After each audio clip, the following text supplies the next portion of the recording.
എല്ലാ സാമൂഹിക വിഷയങ്ങളിലും പരസ്യമായി അഭിപ്രായം പ്രകടിപ്പിക്കാറില്ലെങ്കിലും ഇടപെട്ട ചില വിഷയങ്ങളിൽ അതിരൂക്ഷമായാണ് എം.ടി. വാസുദേവൻ നായർ പ്രതികരിച്ചിരുന്നത്. അത്തരത്തിലൊന്നായിരുന്നു രാജ്യത്തെ ജനലക്ഷങ്ങളെ വലച്ച ഒന്നാം മോദി സർക്കാരിന്റെ നോട്ട് നിരോധനം. ഇതിനെതിരെ പലതവണയാണ് പൊതുവേദികളിലടക്കം വിമർശനവുമായി എം.ടി. രംഗത്തെത്തിയത്. രാജ്യത്തിന് യാതൊരു പ്രയോജനവും ചെയ്യാത്ത നീക്കത്തെ തുടർന്ന് മോദിയെ തുഗ്ലക്കിനോടാണ് അദ്ദേഹം ഉപമിച്ചത്. ഇത് സംഘ് പരിവാർ കേന്ദ്രങ്ങളെ ചെറുതായൊന്നുമല്ല പ്രകോപിപ്പിച്ചത്. കുമ്മനം രാജശേഖരൻ അടക്കമുള്ളവർ എം.ടിക്കെതിരെ രംഗത്ത് വന്നിരുന്നു. നോട്ട് നിരോധനം സാധാരണക്കാരന്റെ ജീവിതം താറുമാറാക്കിയെന്നും തുഗ്ലക്കിനെ പോലെ മോദിക്കും ഗൂഢലക്ഷ്യങ്ങൾ ഉണ്ടെന്നുമാണ് എം.ടി. തുറന്നടിച്ചത്. നോട്ട് അസാധുവാക്കൽ പ്രഖ്യാപനത്തിന് ശേഷം രാജ്യത്തുണ്ടായിരുന്ന പ്രതിസന്ധി ഇപ്പോഴും തുടരുകയാണെന്നും ഈ സാഹചര്യത്തിലും പ്ലാസ്റ്റിക് മണിയെക്കുറിച്ചാണ് ചിലർ സംസാരിക്കുന്നതെന്നും ഇതെന്താണെന്ന് ഇതുവരെ മനസ്സിലായിട്ടില്ലെന്നും അദ്ദേഹം ചൂണ്ടിക്കാട്ടി.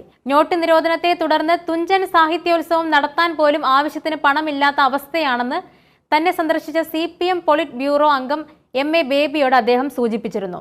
പണ്ടൊക്കെ ആയിരുന്നെങ്കിൽ ആരോടെങ്കിലും കടം വാങ്ങാമായിരുന്നു, എന്നാൽ ഇന്ന് ആരുടെ കയ്യിലും പണം ഇല്ലാതിരിക്കുകയാണെന്നും M.T. പറഞ്ഞു. സാഹിത്യോത്സവത്തിനുള്ള ഫണ്ടിന്റെ കാര്യത്തിൽ ഇടപെടാമെന്ന് ഉറപ്പ് നൽകിയിട്ടാണ് ബേബി മടങ്ങിയത്. നോട്ട് നിരോധന പ്രഖ്യാപനത്തിന് ശേഷം രാജ്യത്തുണ്ടായ നോട്ട് പ്രതിസന്ധി തുടരുകയാണെന്ന് തന്നെ വീട്ടിലെത്തിക്കണ്ട അന്നത്തെ പ്രതിപക്ഷ നേതാവ് രമേശ് ചെന്നിത്തലയോട് M.T. പറഞ്ഞിരുന്നു.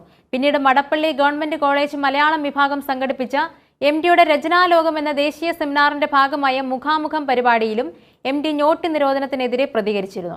അതുതന്നെ വ്യക്തിപരമായി ബാധിക്കുന്നില്ലെങ്കിലും വീട്ടുകാരെ പ്രയാസപ്പെടുത്തുകയാണ്. നിത്യജീവിത വിനിമയത്തിന് 2000 രൂപ തടസ്സമാവുകയാണ്. നമ്മുടെ കടകളിൽ നിന്നും അത് മാറിക്കിട്ടുക പ്രയാസം തന്നെയാണ്. ഇതിനൊരു പരിഹാരം തന്റെ കയ്യിലുമില്ല എന്നായിരുന്നു സാഹിത്യ സെമിനാറിൽ M.T.യുടെ പ്രതികരണം. മോദി വിമർശനത്തിന് പിന്നാലെ BJP RSS നേതാക്കൾ അദ്ദേഹത്തിനെതിരെ രംഗത്ത് വന്നിരുന്നു. സംഘ് പരിവാർ അനുകൂലികൾ സോഷ്യൽ മീഡിയയിലും M.T.ക്കെതിരെ അധിക്ഷേപങ്ങൾ ഉയർത്തിയിരുന്നു. മോദിയെ വിമർശിക്കാൻ M.T. ആരാണെന്നായിരുന്നു BJP നേതാവ് A.N. രാധാകൃഷ്ണന്റെ പ്രതികരണം. M.T. വിമർശനങ്ങൾക്ക് അതീതനല്ലെന്ന് കുമ്മനം രാജശേഖരനും പറഞ്ഞിരുന്നു.